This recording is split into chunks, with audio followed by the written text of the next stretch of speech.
I mean, this man, again, he had to park in that parking lot, pay the fee, walk up and find us. And he was there 10 minutes. He prayed for us, and then he disappeared. I mean, that's how God kept working during that wondrous, wondrous time. One day, UPS came up and handed me a package up in the trauma center.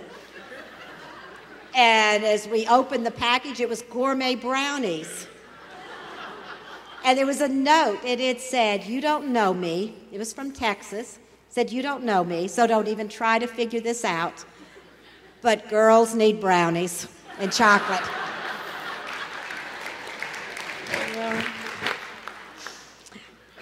On a day when I was really having a down moment, and I came home and I looked in my mailbox, and there was a letter from our association. And it said something to the effect that I needed to paint my mailbox, I needed to get rid of the dead flowers, I needed to cut back the trees. I mean, things that Fred normally would be doing. And I was overwhelmed, and tears started coming down my face. And about that time, I looked over at my withered flowers. They weren't there anymore. Someone had pulled the weeds, my sweet neighbors, and planted flowers and mulched our yard, and had taken care of that already for me.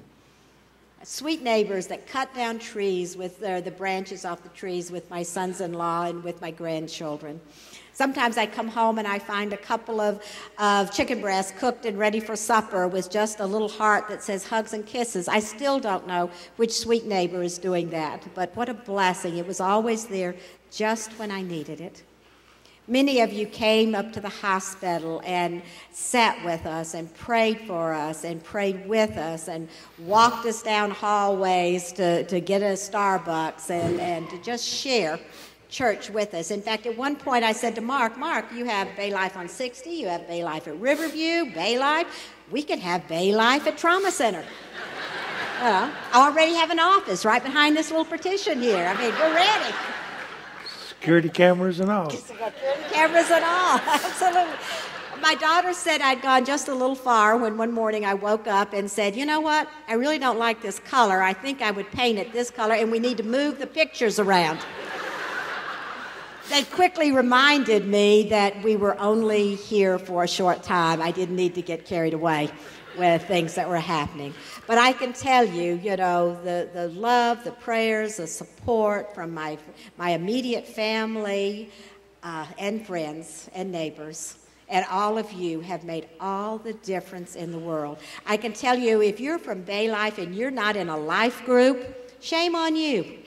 I hear John Weaver up here inviting you to belong to a life group quite a number of Sundays. And if I were you, I would run out of this church and run to that table and sign up for a life group. Because we at Bay Life have them in the mornings, breakfast life groups, morning, noon, afternoon, 7 days a week, evenings, and there's a life group for you. We were created to have fellowship and special relationships with people. And I have had people say to me, "Well, I'm too shy to be in a life group." You know what? You can sit shyly in a life group. It's okay. And for some of you who have a husband or a wife who I'll hear well, my husband's too stubborn to go or my wife is stubborn.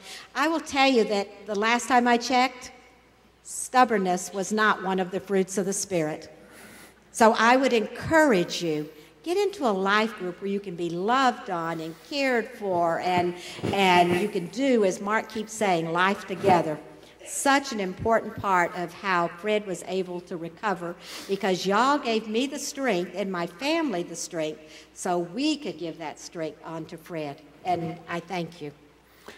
One of the things that happened during that period is when they moved me out of the Tampa General Hospital over to the Brandon Rehab Center, and after those first 2 weeks where I don't remember anything, our friends devised a schedule to stay with me 24 hours, 7 days a week, which allowed the girls and Eileen to go home and get rest and get sleep and then come back the next morning.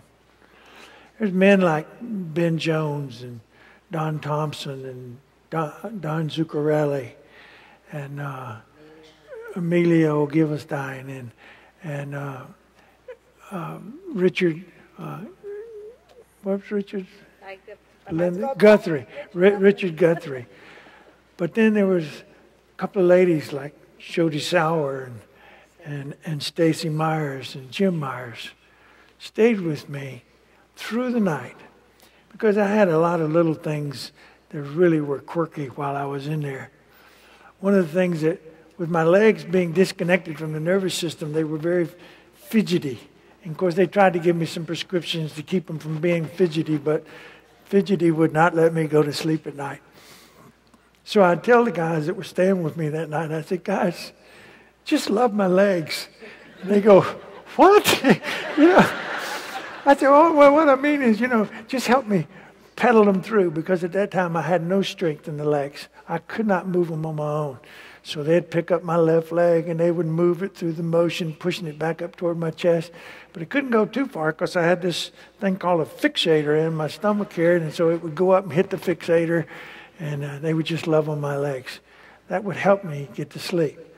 But the other thing that was happening is my body, having gone through so much pain, anything would just aggravate it. They put a little sheet pad underneath you in case you have an accident of some sort. But it seemed like to me that thing always had wrinkles in it. And it would just be cutting right across my back. And so I would scream to the guys and say, guys, please straighten out the sheet. Well, they'd have to do that about 100 times a night.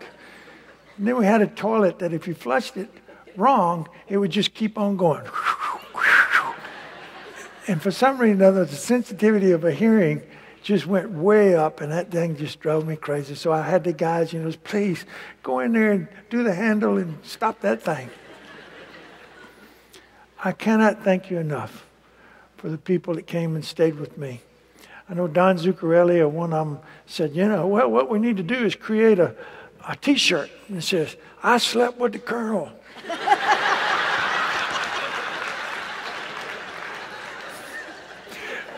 Jody Sauer, God bless her, she said, "Ooh, I don't think that would look too good on us." So we never did create the T-shirt. But I did learn that there's no limit to what you can pray for. After about 9 weeks, and I was at the Brandon Rehab Seminary at that time, they had finally taken the catheter out. I was so happy that the catheter was coming out. But then they told me they had a schedule that I needed to void within a certain period, or they were going to have to put the catheter back in. Well, we were coming up on that time where they were going to have to put the catheter back in. And I started moaning and crying, literally crying that I did not want it back in. I don't want it. Well, Penny was staying with me that day. And the next thing I know, I hear Penny praying. And somewhere in her prayer, she says, "Dear God, please let my daddy go potty." I heard that and I just started laughing like crazy. I said, oh my goodness, there's no limit to what you can pray for, I guess. And thank God, within about 15 minutes, I was able to go potty. So I'm telling you, there is no limit. I learned through all of this that God shows himself best through friends and neighbors, through you all as a church and what you did.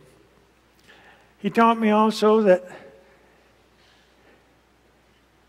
he can manifest himself through your spouse. He taught me that it really is important to follow his word in Ephesians, where he says to love your wife as he loved the church and he gave his life for it. And that's what he wants you to do. He wants you, men and women, to come close to Jesus.